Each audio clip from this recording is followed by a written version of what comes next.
Periyar Maniamma Institute of Science and Technology, Thanjavur. Choose who you want to be.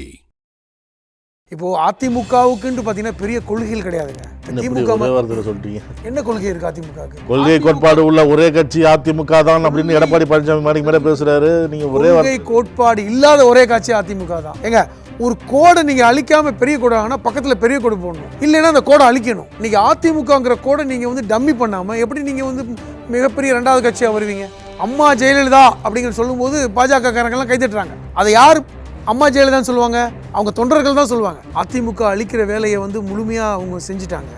இனி அடுத்து மீண்டும் வந்தால் அதிமுகங்கிற கட்சி ஒரு சின்ன கட்சியாக சுருக்கிறதுக்கு தான் பார்ப்பாங்க. ஆனால் இன்றைக்கி அவங்க என்ன நினைக்கிறாங்க? ஜெயலலிதாவே ஒரு பிராண்ட் அம்பாசிடராக, இந்துத்துவாவுக்கு அம்பாசிடராக எடுத்துகிட்டு போகிறாங்க. இது எடப்பாடி அதிமுக. இதில் ஜெயலலிதாவுக்கு இடம் இல்லை. அதனால ஜெயலலிதாவை பிரித்தெடுக்க பார்க்குறாங்க. எப்படி பார்க்குறாங்கன்னா, ஜெயலலிதா ஒரு இந்துத்துவ தலைவர், அதிமுகவில் இருந்த முதல் இந்துத்துவ தலைவர்ன்றாங்க. ஜெயலலிதா தான் கடவுள் நம்பிக்கை உள்ளவர் என்றே சொன்னவர், அதுல மாற்று கருத்து கிடையாது. ஆனால் அவர் எப்பொழுதுமே தன்னை ஒரு இந்துத்துவவாதியாக காண்பிக்கவில்லை.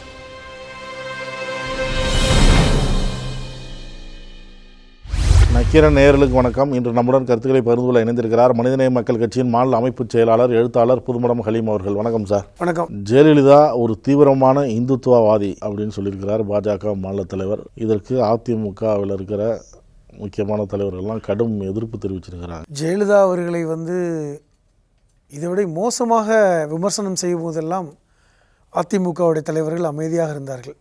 காரணம், அப்பொழுது அதிமுக பாஜக கூட்டணி இருந்தது. இன்றைக்கி என்ன சொல்கிறாங்கன்னா, ஜெயலலிதா அவர்கள் ஒரு இந்துத்துவவாதி. இன்றைக்கி அவர் இருந்திருந்தால் அயோத்தி கோவில் கட்டியதற்கு, அயோத்தியில் ராமர் கோவில் கட்டியதற்கு மிகுந்த மகிழ்ச்சி அடைந்திருப்பார். அவர் தான் முதலாக நின்றிருப்பார் அப்படின்னு சொல்கிறாங்க ஒரு பக்கம். இன்னொரு பக்கம் தமிழிசை போன்றவர்களெல்லாம், நாங்கள் ஜெயலலிதாவை அகில இந்திய தலைவராக நாங்கள் ப்ரமோட் பண்ண நினைக்கிறோம், இந்தியா முழுவதும் ஜெயலலிதாவை கொண்டு செல்ல நினைக்கிறோம், ஆனால் இவர்கள் தமிழ்நாடு அளவில் சுருக்கிட்டாங்க, அப்படிப்பட்ட ஒரு தலைவராக பார்க்கிறோம். உண்மையிலே பார்த்தா ஜெயலலிதா ஒரு இந்துத்துவா தன்மையுடைய தலைவர் அப்படிலாம் சொல்கிறாங்க. இன்றைக்கி பல்வேறு அதிமுகவுடைய சார்ந்தவர்கள் எதிர்கொள்ள கொடுத்துருக்காங்க. ஆனால் உண்மையிலே ஜெயலலிதா இப்படிப்பட்ட ஒரு தன்மையுடையவரா என்று பார்த்தால், அவர் எப்பொழுதுமே தான் மத நம்பிக்கை அற்றவர் என்று சொன்னதே கிடையாது. அவர் நெத்தியில் அதற்கான அடையாளத்தை இட்டிருப்பார். அவர் கோயில்களுக்கு செல்வதை வெளிப்படையாக செய்தார். இன்னும் சொல்லப்போனால், கரசேவை காலத்தில் கூட தமிழ்நாட்டிலிருந்து செங்கலை அனுப்பியவர் என்கிற ஒரு விமர்சனம் அவர் மேல் உண்டு. ஆனாலும் அவர் ஒரு இந்துத்துவவாதியாக யாருமே பார்க்கல அவரை. எம்ஜிஆர் காலத்தில் கூட திராவிட சிந்தனையிலிருந்து அதிமுக பிறந்தபோது, அண்ணா திராவிட முன்னேற்ற கழகம் என்று பிறந்தபோது கூட புரட்சித் தலைவர் எம்ஜிஆர் தன்னை ஒரு முகாம்பிகை கோயிலுடைய பக்தர் என்று வெளிப்படையாக அறிவித்தவர். அது ஒரு பெரிய விமர்சனம் கூட அப்பொழுது வந்தது. ஆனால் ஜெயலலிதா அப்படி இல்லை. ஜெயலலிதா தான் கடவுள் நம்பிக்கை உள்ளவர் என்றே சொன்னவர், அதில் மாற்று கருத்து கிடையாது. ஆனால் அவர் எப்பொழுதுமே தன்னை ஒரு இந்துத்துவவாதியாக காண்பிக்கவில்லை. உடனே சொல்கிறாங்க, என்ன சொல்கிறாங்க? அவர் மதமாற்ற தடை சட்டத்தையே அவர் கொண்டு வந்தார் தமிழ்நாட்டில். பாஜக இன்றைக்கி நாடு முழுவதும் மதமாற்ற தடை சட்டம் கொண்டு வருகின்ற இந்த சூழலில் அப்பொழுதே ஒரு முன்மாதிரியாக கொண்டு வந்தவர் அப்படிங்கிற ஒரு இடத்துல என்ன செய்கிறாங்க? அவர் இந்துத்துவா தலைவர், அதிமுக அவரை சுருங்கப்படுத்துது. ஆனால் அதே ஜெயலலிதா அவர்கள் 2004 பாராளுமன்றத்தில் தோற்றதுக்கப்புறம் அந்த சட்டத்தையே வித்ட்ரா பண்ணார். சட்டமே வேண்டான்னு சொல்லி முடிவெடுத்தார். அது மட்டும் அவர் கொண்டு வந்தார். கோயில்களுக்கு அருகே நீங்கள் ஆடு மாடுகளை பலியிடக்கூடாது, கோழிகளை பலியிடக்கூடாது, உயிரினங்களை பலியிடக்கூடாது என்று ஒரு தடை சட்டமே கொண்டு வந்தார். ஆனால் தமிழ்நாட்டில் கிராமங்களில் எல்லா கோயில் திருவிழாக்களிலும் ஆடு மாடு பலியீடு செய்வாங்க, கோழி பலியிடுவாங்க. இது தமிழருடைய பாரம்பரியமான ஒரு வழிபாட்டு முறை. அப்போ இது எல்லாம் என்னாச்சுன்னா, தமிழக மக்கள் ஏற்றுக்கொள்ளவில்லை என்று தெரிந்தபோது பாராளுமன்ற தேர்தலில் தோல்வி அடைஞ்ச உடனே இந்த சட்டத்தை நான் வித்ட்ரா பண்ணுறேன்னார். இப்போ அதனால தான் என்ன சொல்கிறாங்க, ஜெயலலிதா அவர்கள் ஒரு சட்டத்தை கொண்டு வராருன்னா அது வந்து அதற்கு ஆதரவு இருந்தால் வச்சுருப்பார், இல்லைன்னா வித்ட்ரா பண்ணிவிடுவார். அது எந்த சட்டமாக இருந்தாலும் சரி. ஒரு இந்துத்துவவாதின்னு இவரை சுருங்கப்படுத்தவே முடியாது. இன்னும் சொல்லப்போனால் தமிழ்நாட்டில் பாரதிய ஜனதா கட்சியோடு முதலில் கூட்டு வைத்தவர் அவர் தான். பாரதிய ஜனதா கட்சியோடு ஒரு திராவிட கட்சி கூட்ட அறிமுகப்படுத்தியவர் அவர் தான். ஆனால் அதே ஜெயலலிதா மெரினா கடற்கரையுடைய அந்த தமிழர் வாழ்வுரிமை மாநாட்டில் என்ன சொன்னார்? நான் ஒரு தவறு செய்து விட்டேன், இனிமேல் என்றுமே பாரதிய ஜனதா கட்சியோடு கூட்டும் இல்லை, உறவும் இல்லை, அதற்காக நான் வந்து மக்களிடம் மன்னிப்பு கேட்குறேன்னு சொன்னவரை. பொதுவாக ஜெயலலிதா எல்லாத்துக்கும் மன்னிப்பு கேட்டிருக்க மாட்டாங்க. அவங்க ரொம்ப ரேராக தான் அது மாதிரி வார்த்தையை பயன்படுத்துவார்.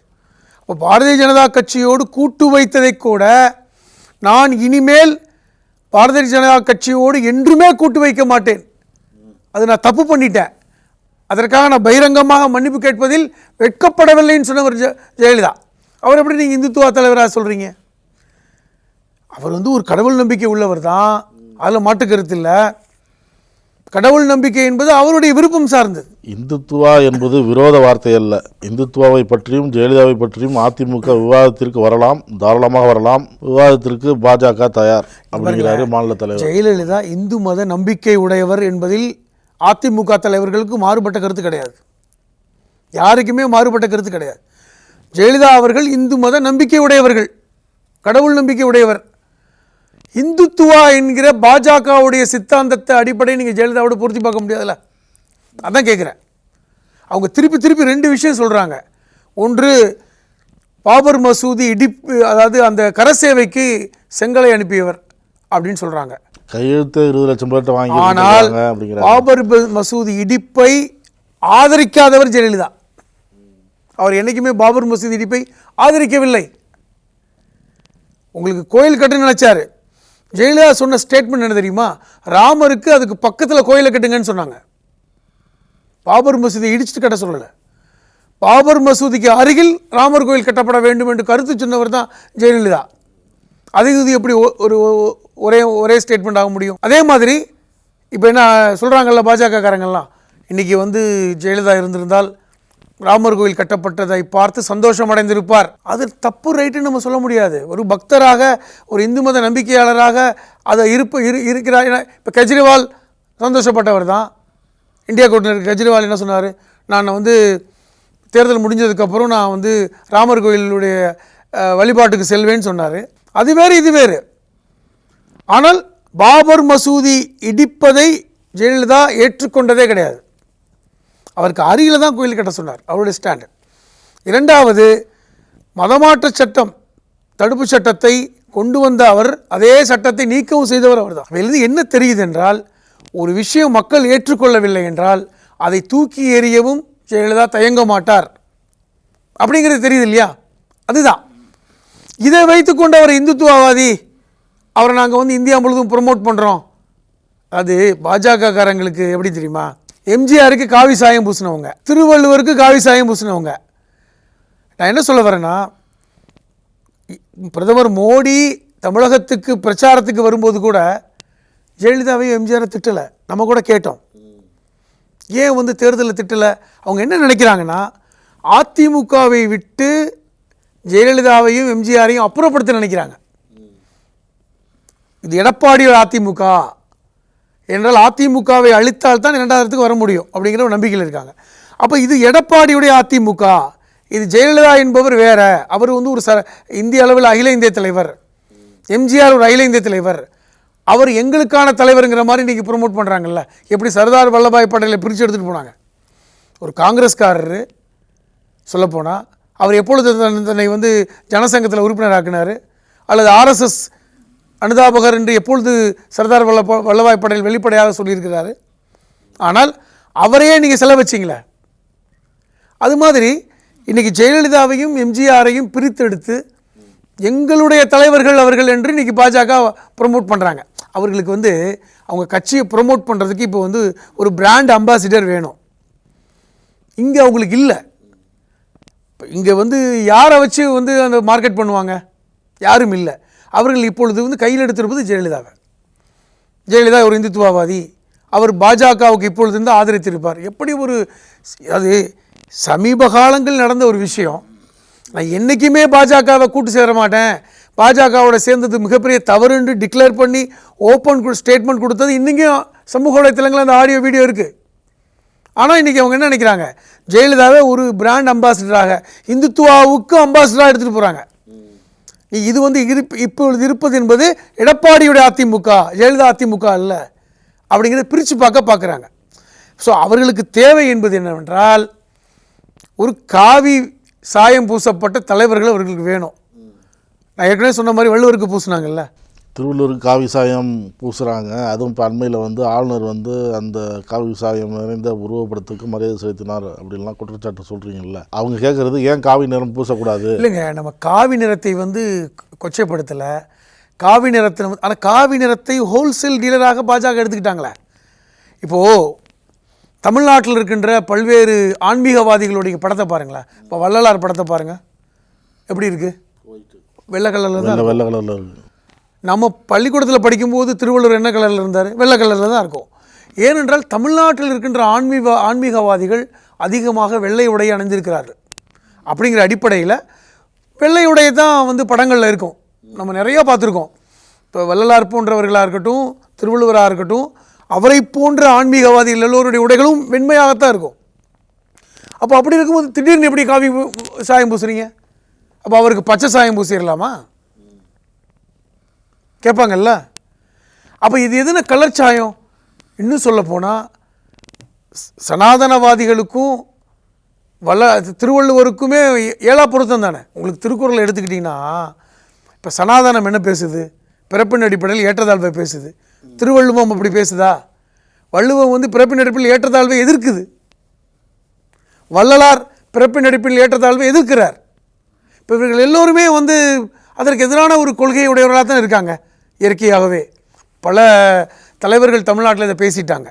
இப்போ இவர்கள் எல்லோருமே பிறப்பின் அடிப்படையில் ஏற்றத்தாழ்வை எதிர்த்தவர்கள். அதைத்தான் வெள்ளை உடை காமிக்குதுன்னு சொல்கிறாங்க.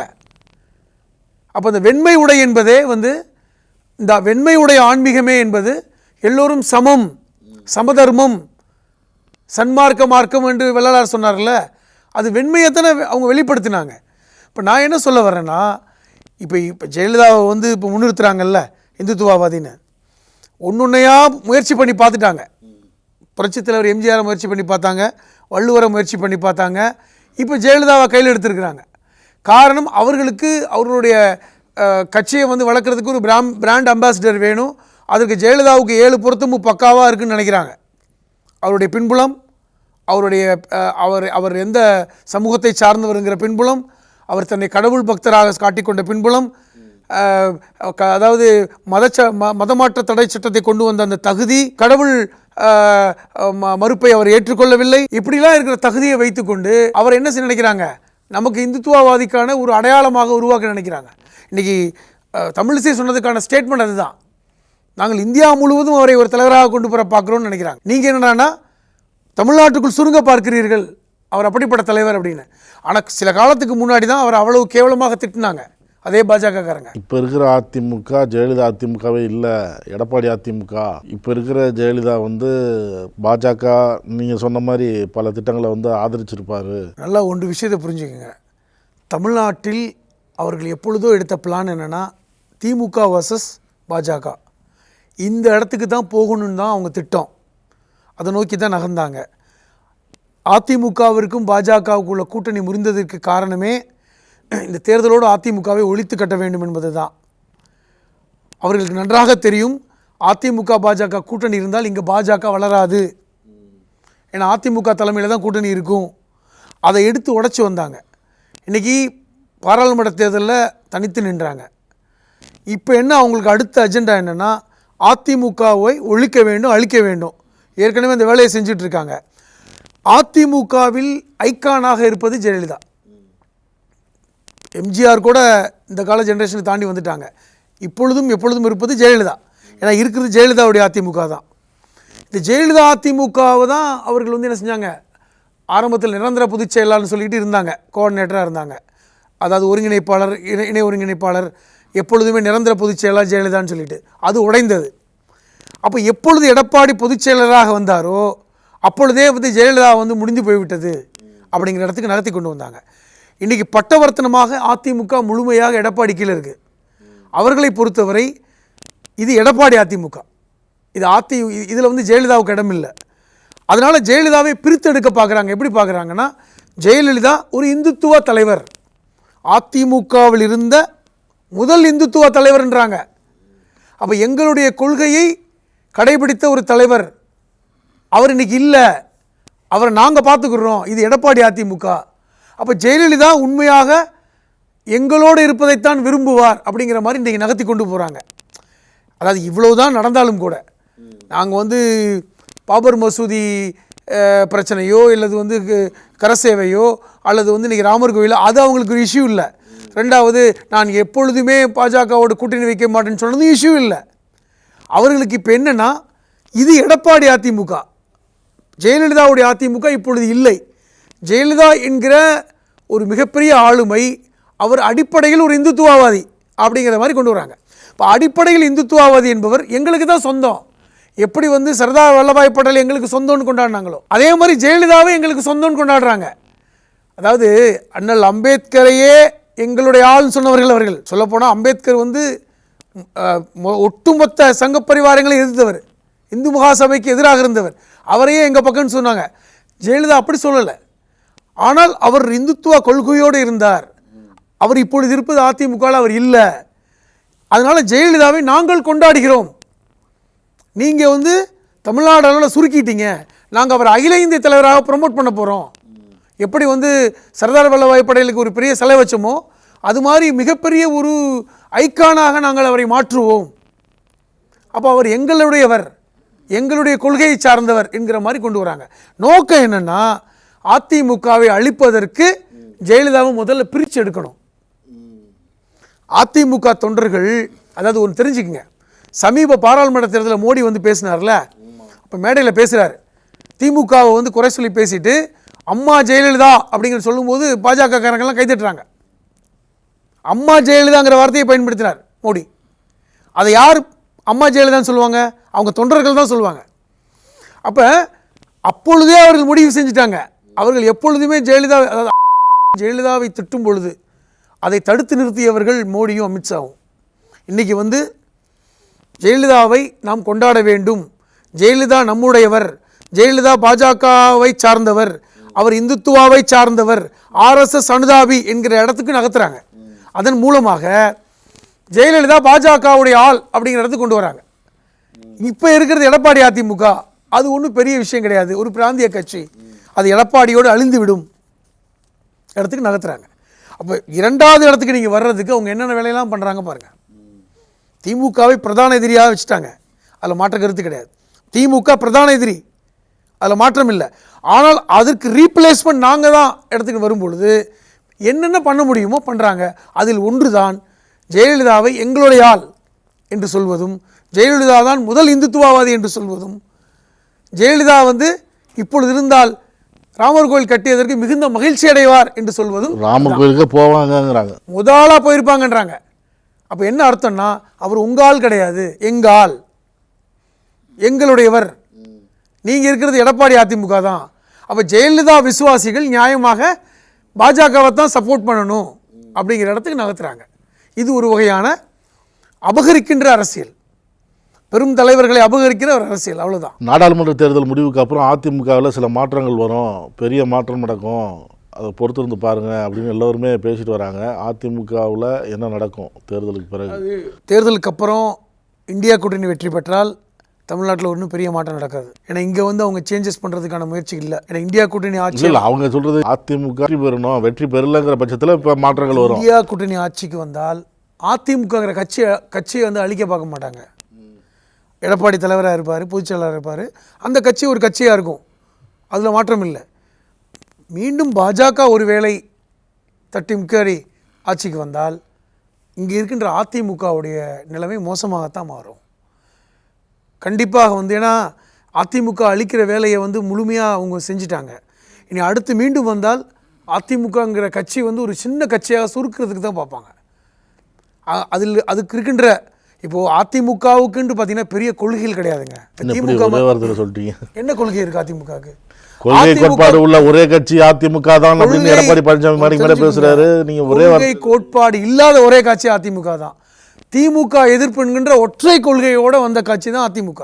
புரிந்து கொள்ளுங்கள். எம்ஜிஆர் வெளியே வந்து அதிமுக ஆரம்பித்ததே திமுக எதிர்ப்பு மட்டும்தான். இப்போ பாஜக மாநில தலைவர் சொன்னதுக்கு எதிர்ப்புகள்லாம் வருது பார்த்தீங்களா? யார் எதிர்க்கிறாங்க? ஜெயக்குமார் எதிர்க்கிறாரு. இதே ஜெயக்குமார் வந்து அவரை ஜெயலலிதாவை வந்து ரொம்ப கேவலமாக பேசும்போது எங்கே போனார்? 2021 தேர்தலுக்கு முன்பாக கேவலமாக பேசினாங்கல்ல, இந்த பாஜக தலைவர் பேசினார்ல, அப்பொழுது எங்கே போனார் ஜெயக்குமார்? ஏன் வாயை மூடிக்கிட்டு இருந்தாங்க? இப்போ வெளியே வந்தப்புறம் பேசுகிறீங்கல்ல. ஒன்று. இரண்டாவது, அதிமுகவுக்கு வந்து தனிப்பட்ட பெரிய கொள்கை கிடையாதுங்க. அது திமுக எதிர்ப்பு தான் கொள்கை. அது அவங்களே ஒத்துக்குவாங்க. திமுக எதிர்ப்பு ஒற்றை கொள்கை தான். திமுகவை எதிர்ப்பாங்க, அவ்வளோதான். அப்போ இவங்க வந்து திருப்பி மீண்டும் ஒரு வேளை வந்து மோடியே பிரதமரானால் இங்கே அதிமுக அளிக்கின்ற வேலை செய்யணும். ஜெயலலிதாவை பிரித்து எடுத்துட்டாங்க, இப்போ பிரித்து எடுத்துக்கிட்டு இருக்காங்க. இது எடப்பாடி கட்சி தான் அப்படின்னு. கொஞ்சம் கொஞ்சமாக அதிமுகவை தனிமைப்படுத்தி ஜெயலலிதாவுடைய விசுவாசிகளை மடைமாற்றம் செய்து இங்கே கொண்டு வர முடியுமான்னு பார்ப்பாங்க. இப்போ ஜெயலலிதாவே பிரித்து கொண்டு வந்துட்டு, இப்போ உதாரணம் சொல்கிறேங்க, நீங்கள் பட்டேலுக்கு மாதிரி ஒரு பெரிய சிலையை கன்னியாகுமரியில் வச்சுட்டான்னு வைங்க. பட்டேலுக்கு மாதிரி எல்லா விஷயத்தையும் செஞ்சுட்டாங்க. ஜெயலலிதாவுக்கென்று ஒரு பெரிய அங்கீகாரத்தை பாஜக கொடுத்துச்சுன்னு வைங்க. ஜெயலலிதாவுக்கென்று சொல்றதை பார்த்தா பட்டேலை தாண்டி ஒரு சிலை வரதுக்கு வாய்ப்பு இருக்குல்ல. அப்படி செஞ்சுட்டாங்கன்னா ஜெயலலிதா விசுவாசிகள், எடப்பாடியை பிடிக்காம ஜெயலலிதா விசுவாசிகள் போகிறதுக்கு வாய்ப்பு இருக்குது. அதிமுகவிலையுமே வந்து உங்களுக்கு வந்து பாஜக அனுதாபிகள் இருக்காங்க, ஜெயலலிதா விசுவாசிகள் நிரம்ப இருக்கிறாங்க. இப்போ இவர்களெல்லாம் போகிறதுக்கு வாய்ப்பு இருக்குல்ல. மொத்தத்தில் வந்து இந்த எடப்பாடி அதிமுகவை அழிப்பதற்கான வழிமுறைகளை பாஜக கண்டறிந்து கொண்டே இருக்கிறது. ஏனென்றால் இந்த அதிமுகவை டம்மி பண்ணாமல் பாஜக எங்கே வளர முடியும்? ஏங்க, ஒரு கோடை நீங்கள் அழிக்காமல் பெரிய கோடை ஆனால் பக்கத்தில் பெரிய கோடு போடணும், இல்லைன்னா அந்த கோடை அழிக்கணும். இன்றைக்கி அதிமுகங்கிற கோடை நீங்கள் வந்து டம்மி பண்ணாமல் எப்படி நீங்கள் வந்து மிகப்பெரிய 2வது கட்சியாக வருவீங்க? இப்போ இந்த தேர்தலில் அவங்க என்ன எதிர்பார்க்குறாங்க? 3வது பெரிய கட்சி வெளிப்படையாக சொல்கிறாங்க. இப்போ திமுக அதிமுகவுக்கு அப்புறம் நாங்கள் தான் பெரிய கட்சி. இதே கண்டினியூ பண்ணுவாங்களா? 2026 என்ன சொல்லுவாங்க? நாங்கள் ஆட்சியை பிடிக்கணும்னு நினைக்கிறாங்க, மேலே ஆட்சியை பிடிக்கணும்னு நினைக்கிறாங்க. அப்போ இந்த எடப்பாடி அதிமுக வந்து டம்மி பண்ணால் தான் நடக்க முடியும். அதுக்கு ஒரு வழி என்ன? ஜெயலலிதாவை, இது ஜெயலலிதா கட்சி இல்லை, ஜெயலலிதா எங்களுடையவர், ஜெயலலிதா எங்களுடைய ஆள்னு சொல்லி பிரித்து அடித்தாங்கன்னா அந்த வேலையை அவங்க செய்கிறாங்க. கருத்துக்களை பகிர்ந்து நன்றி சார். தமிழகத்தின் அரசியல் புலனாய்வு வரலாறு நக்கீரன் பப்ளிகேஷன்ஸ். இந்த கோடை விடுமுறையை புத்தகங்களுடன் கொண்டாடுங்கள். உலக புத்தக தினம் மற்றும் கோடை காலத்தை முன்னிட்டு ஏப்ரல் 23 முதல் மே 30 வரை நக்கீரன் வெளியீடுகளான அனைத்து நூல்களுக்கும் 25% சிறப்பு தள்ளுபடி. புத்தகங்களால் கோடையை கொண்டாடுவோம். நக்கீரன் டிவிக்கு சப்ஸ்கிரைப் செய்யுங்கள். உங்கள் ஆதரவே எங்கள் பலம். ஆசிரியர்களுக்கு நண்பனாகவும் மாணவர்களுக்கு ஆசானாகவும் திகழும் தேர்வு வழிகாட்டி. ஒவ்வொரு பாடத்திற்கும் அனுபவமிக்க ஆசிரியர்களின் துல்லியமான தெளிவான விடைகள். CNC இருக்கு, தேர்வு பயம் எதற்கு? இது தீரன் பப்ளிஷிங் ஹவுஸ் விற்பனை வெளியீடு.